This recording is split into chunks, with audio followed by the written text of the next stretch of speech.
Hello, my dear. What brings you out into these depths of the forest? It's been a while since I saw any being, let alone a human, in this area. You must have been walking for quite a long time to get this far. Oh, be not afraid, my dear. I mean no harm. I will, however, protect both the forest and myself if I have to. But you do not seem like much of a threat. Let us keep it that way. These woods are sacred, centuries years old. I'd rather keep them pure and alive. You surely understand. Good, very good.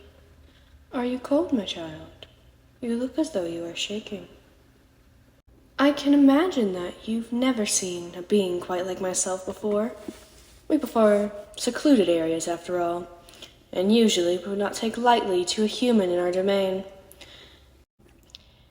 If you had met another of my kind, chances are they would have either kept or killed you. I have still not yet to decide, but I simply had to approach. You intrigue me, child. I wish to know more about what brings you here, so far off from your habitat, deep in the woods where no light of the moon reaches the ground, so overgrown and untamed you can barely see your feet in front of you, even when the sun is out, where you barely spy a star through the thick crown of leaves. Can you even see what is ahead of you? Or do you simply find yourself enveloped by darkness, with only the glow of my eyes gleaming at you?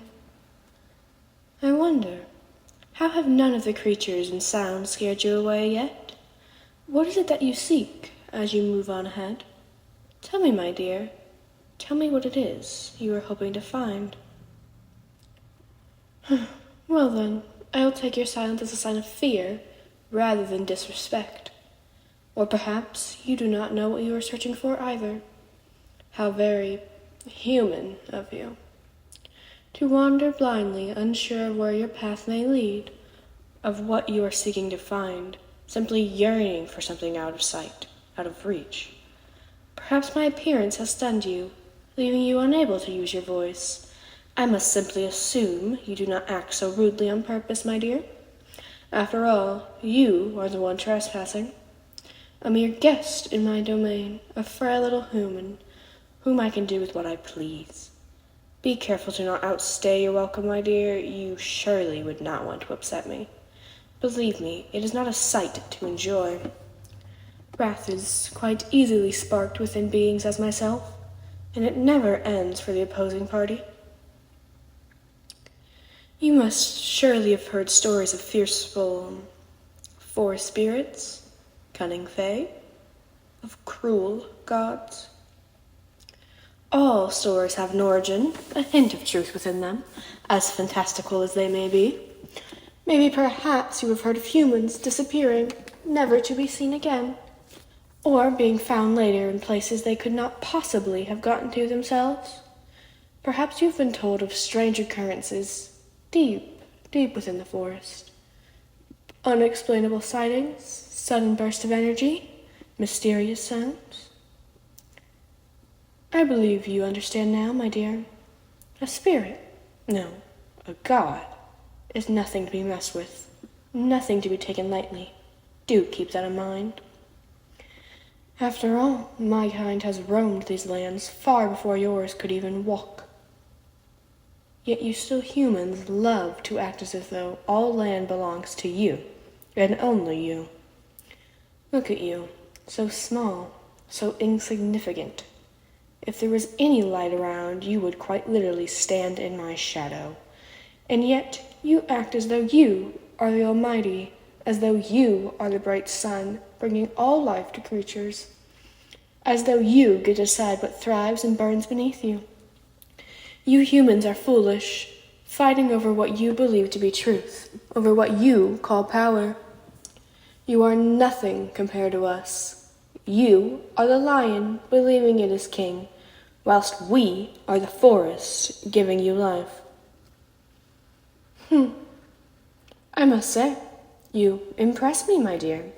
Most of your kind would have tried to defend themselves already, be that verbally or physically. What a curious one you are indeed. I can tell you cling to my every word, as though you are actually listening to me. How peculiar. I must say, I am beginning to enjoy your silence. So far, most humans that have crossed my path have been quite loud once they found their tongues again.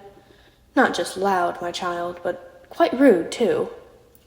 I do not mind a simple task, a pleasant conversation, but getting yelled at, getting insulted, is not something I enjoy much. I'm sure you understand. You seem smart. Beneath your quiet facade, I can see wisdom in your eyes that most humans lack. You might make for some nice company after all. Having to sit in silence for millennia with only the forest speaking to you can get quite ponderous, as meditative as it may be. Every now and then, it might be nice to have a conversation with another physical being. Whispers of the trees in ancient languages can get tiring if they are the only thing you hear. Most of my kind prefer solitude, but even then, one might miss the sound of another's voice after a while. Humans are quite painful to be around. However, so unperceptive, insensitive, and frankly so ignorant. But your aura is one of greater wisdom and insight than others I have seen throughout my eternal life. Be it even for the briefest of blinks, compared to an immortal life, I do believe I will enjoy your company. I would ask if you were willing to stay, but you do not have much of a say in this matter. Had I not approached, you may have aimlessly wandered through these woods for days before you finally collapsed. And even now, your choices are to stay with me or to be killed, for I do not want word of me outside this forest. You belong to me now, but I promise I will take good care of you. Come now, my dear. I shall find you some shelter and a comfortable place to rest. For what I imagine, humans are mostly diurnal and prefer to sleep during the night. You do look quite exhausted. I can get you a nice meal to satisfy your hunger before I lay you to rest. The forest offers quite a lot of rich sources of nutrition. Surely I will be able to prepare you an appetizing dinner. No need to be shy now, my dear. Allow me to guide you. I can light a fire later if you wish, or I could simply warm you with my presence. Don't let this human form misguide you. I am a being of energy after all.